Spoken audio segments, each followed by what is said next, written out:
G'day, I'm Sam Henry. I'm 17 years of age and a student at Massey High School. Today I'm hoping to get just an insight of the training that's involved in becoming a truck driver.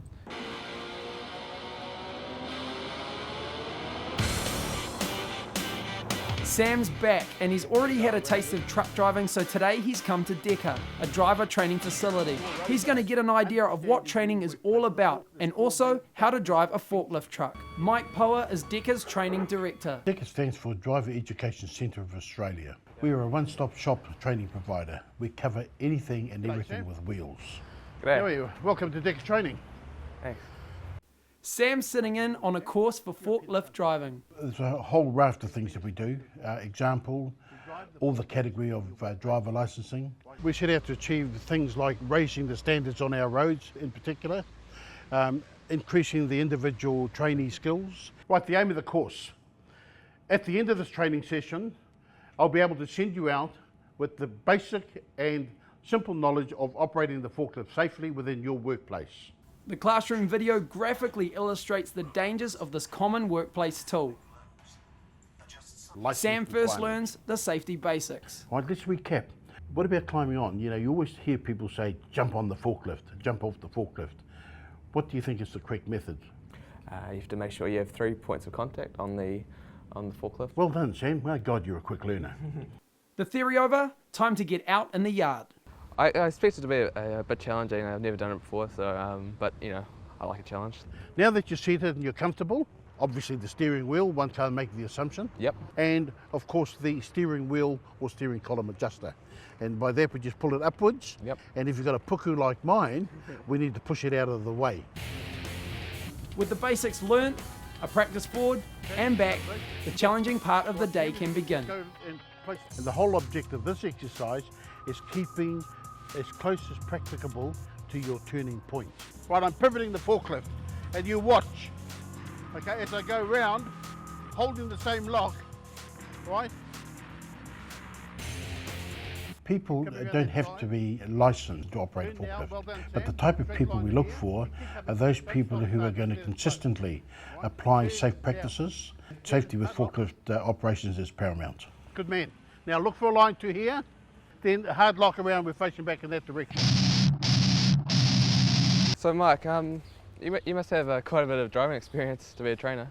Actually, yes, I have actually. In fact, I'll show you my license. That license, to me, is like a hammer to a carpenter. Quite impressive. Impressive? Yeah. Well, I guess there's something for you to aim to. Cool. Oh, it's definitely harder than I thought it would be. I thought you just hop on and as driver, but you got to be really conscious of the things around you and the safety. Well done, Sam. So with forklift skills on board, Mike takes Sam to Hall's Trucking, a big refrigerated trucking company. Rob Bates, driver trainer there, will take Sam out on a delivery run.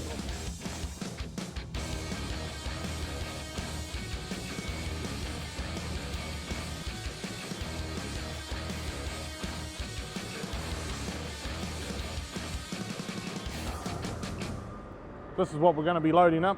So what's inside these?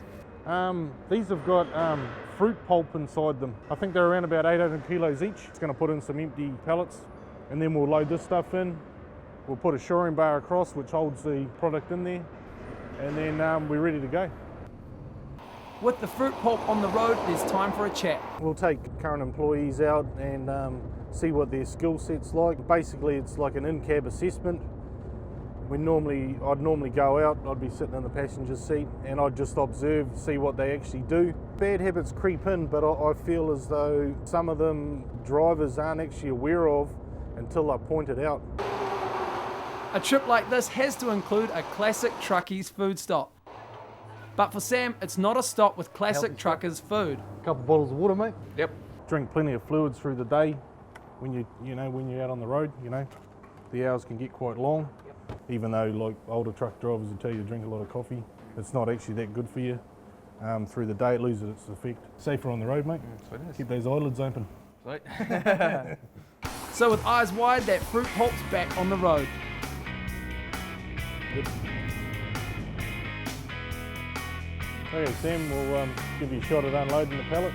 See what Deca Training's taught you, mate. Sweet as. Rip into it.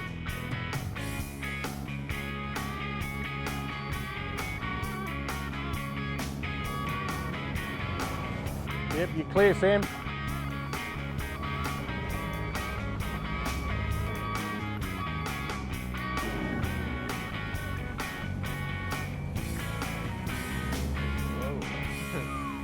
Sam seems to have a very good attitude for a young fellow. He's been asking questions all day, which is always a good sign that people are interested. Yes, Sam's had a good couple of days. In fact, I'm so impressed that, you know, with his learning aptitude, very quick on the uptake, that as the training director of Deca Training, I'm going to award him free of charge a NOSH training course. This is the type of certificate that you'll receive at the completion of that training course. Awesome. All right.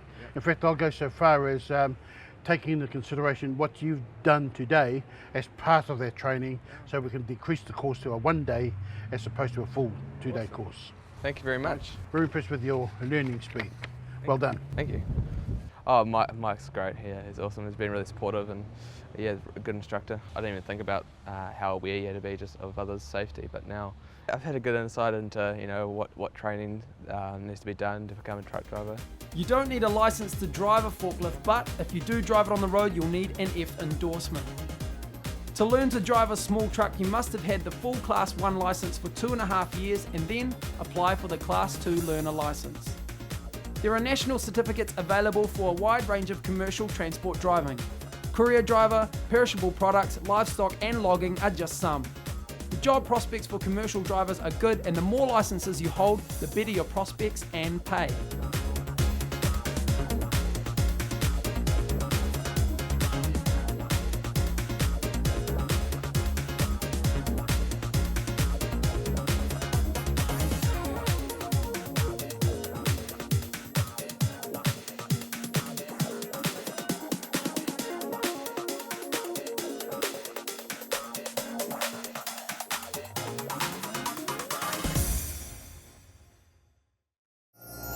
Supporting local content so you can see more of New Zealand on air.